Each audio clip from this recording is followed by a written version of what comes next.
Paz do Senhor, meu amado, bem-vindo de volta à nossa escola bíblica. Nós chegamos então à última parte do estudo de Deuteronômio.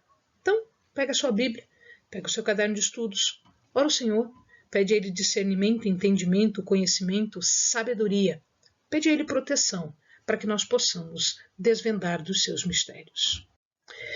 Muito bem, então chegamos à despedida, às orientações finais de Moisés e a sua própria morte, é onde termina o livro.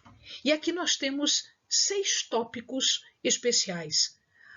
A orientação para que se fizesse a leitura da lei e a renovação da aliança de tempos em tempos. A própria investidura de Josué, uma vez que isso já havia sido feito por Moisés, mas o próprio Deus deveria fazer isso, porque Josué precisava se mostrar diante do povo como alguém escolhido por Deus, não por Moisés, mas por Deus, como aquele que iria à frente para a conquista, e Deus estaria à frente de Josué. O depósito da lei na arca e ao lado da arca, o cântico de Moisés, que é a despedida final, depois a bênção final, que era feita por todas as pessoas que tinham alguma relevância, né? Os patriarcas normalmente faziam a bênção final no momento da sua morte, e efetivamente a morte de Moisés. Então vamos lá, vamos ponto a ponto. Moisés, ele entrega a lei de Deus de forma escrita. Então, tudo isso que nós explicamos durante estes 11 vídeos sobre Deuteronômio, sobre a lei, foi entregue de forma escrita para os sacerdotes e para os anciãos. Ou seja, aqui na palavra de Deus está escrito que isto foi feito não verbalmente, mas que havia uma materialidade, havia uma escrita formal disso tudo. E que a cada 7 anos, que corresponde ao ano da remissão, lá na festa dos tabernáculos, que nós já explicamos ao amado, isso tem num dos nossos vídeos, a cada 7 anos, esta lei que foi escrita, que foi entregue aos sacerdotes, deveria ser lida nesta festa dos tabernáculos. Então, ao ser lida, o povo deveria renovar esta aliança. Porque ele estaria por 7 anos, eu posso esquecer o que está escrito? Não. Então eu vou ler toda a lei e aí eu vou assumir uma renovação de aliança, ou seja, a cada 7 anos a aliança era renovada entre Deus e o seu povo. Josué já havia substituído Moisés, ou seja, Moisés já havia dito não só para o povo, mas perante o sumo sacerdote, ele já havia mostrado que Josué era o seu substituto. Mas era necessária uma comissão formal por parte de Deus. Então o povo, os sacerdotes, eles deviam ver que Josué era da escolha de Deus. Toda vez que alguém começa uma missão, toda vez que alguém recebe uma missão, ele deve ser comissionado por Deus. Por quê? Porque ele está tendo autoridade de Deus para desempenhar as suas funções. Amados, isso é uma autoridade que é dada. E isso tem que ser feito por Deus. Então, tudo aquilo que Moisés havia dito antes vai ser confirmado por Deus. Deus comissiona Josué de forma absolutamente legal. Ele recebe autoridade, é formal. E ele diz assim no verso 23: ordenou o Senhor a Josué, filho de Num: esforça-te, anima-te, pois introduzirás os filhos de Israel na terra que, com juramento, lhes prometi, e eu serei contigo. Então, esta nova promessa, ou seja, essa renovação de promessa de introduzir o povo, será feito na pessoa de Josué, filho de Num. Ele está reconhecido. É esta pessoa, não é outro Josué, é este Josué. E ele diz: não só você vai fazer porque eu estou dizendo, porque eu estou jurando, mas eu vou estar contigo. Amado, toda vez que Deus te comissiona para alguma missão, para alguma coisa que é dele, que é do interesse dele, ele te ordena diretamente, ele te comissiona diretamente, ele esclarece o que vai ser feito e ele te dá autoridade para fazer isso.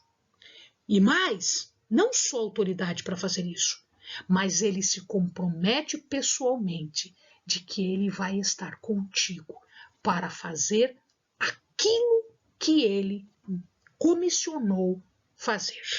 Amém?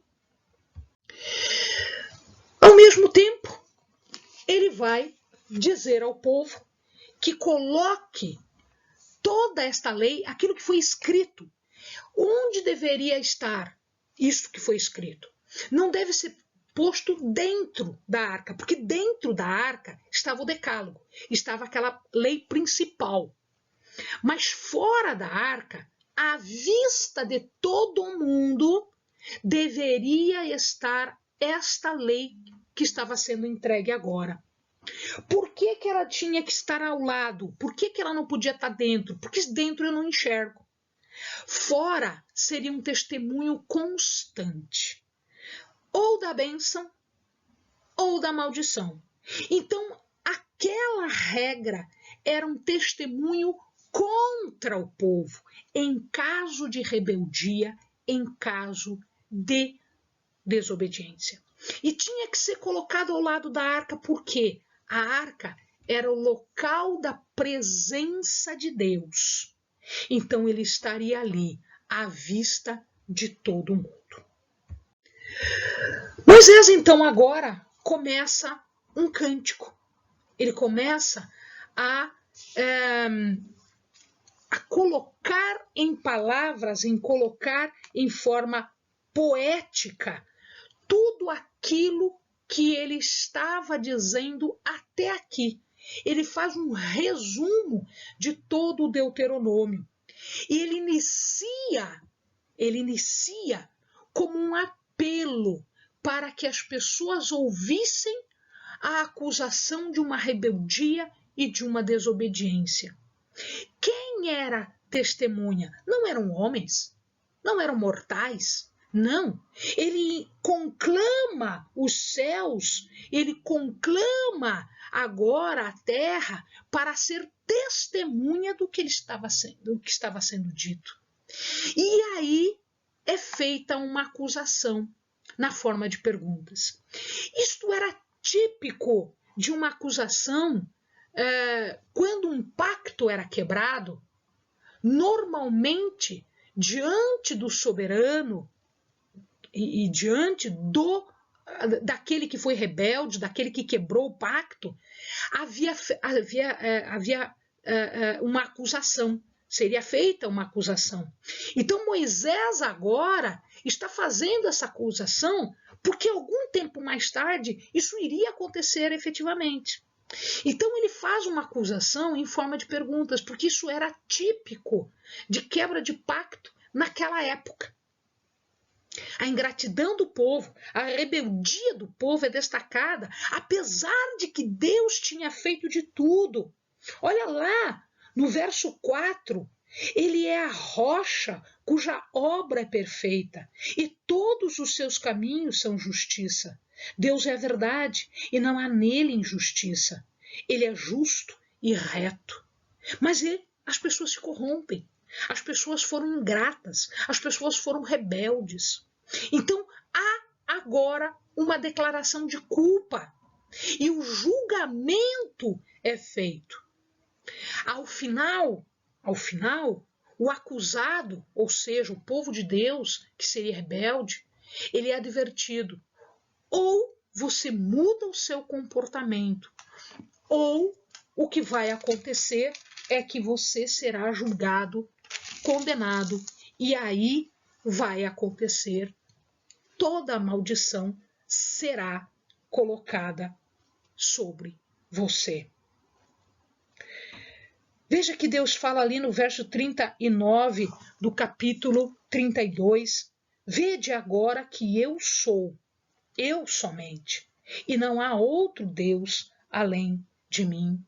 Regozijai-vos, diz no verso 43, ó nações, com o seu povo, pois o Senhor vingará o sangue dos seus servos, tomará vingança contra os seus inimigos e purificará toda a sua terra e o seu povo.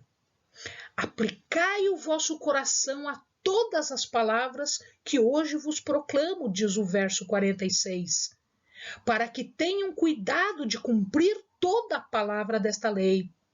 47.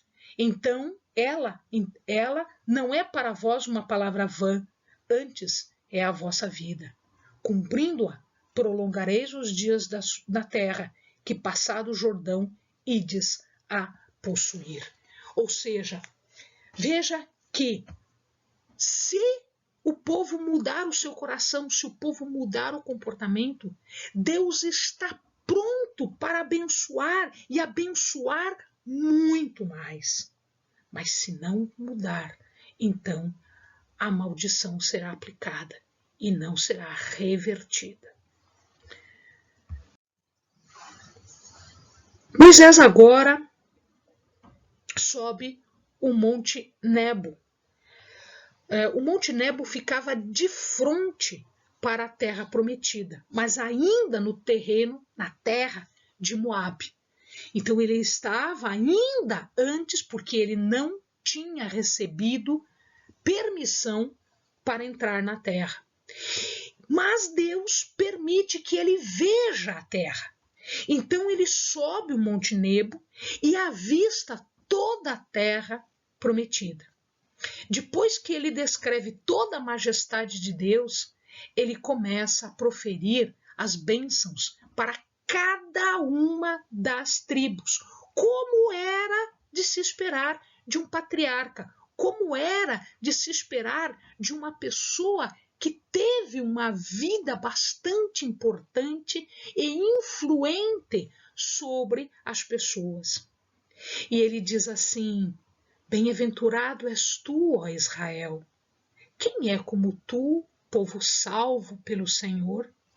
Ele é o escudo do teu socorro e a espada da tua glória. Assim os teus inimigos te serão sujeitos, e tu pisarás sobre os seus altos, ou sobre as suas costas, dependendo da tradução. Amado, bem-aventurado é tu, porque tu és o Israel. Quem é como você, meu amado?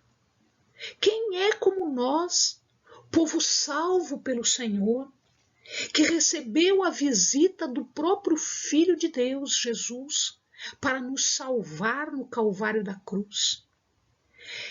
Ele é o teu escudo, meu amado. Ele é o teu socorro, meu querido. Ele é a espada da tua glória. Amado, os teus inimigos estarão sujeitos aos teus pés.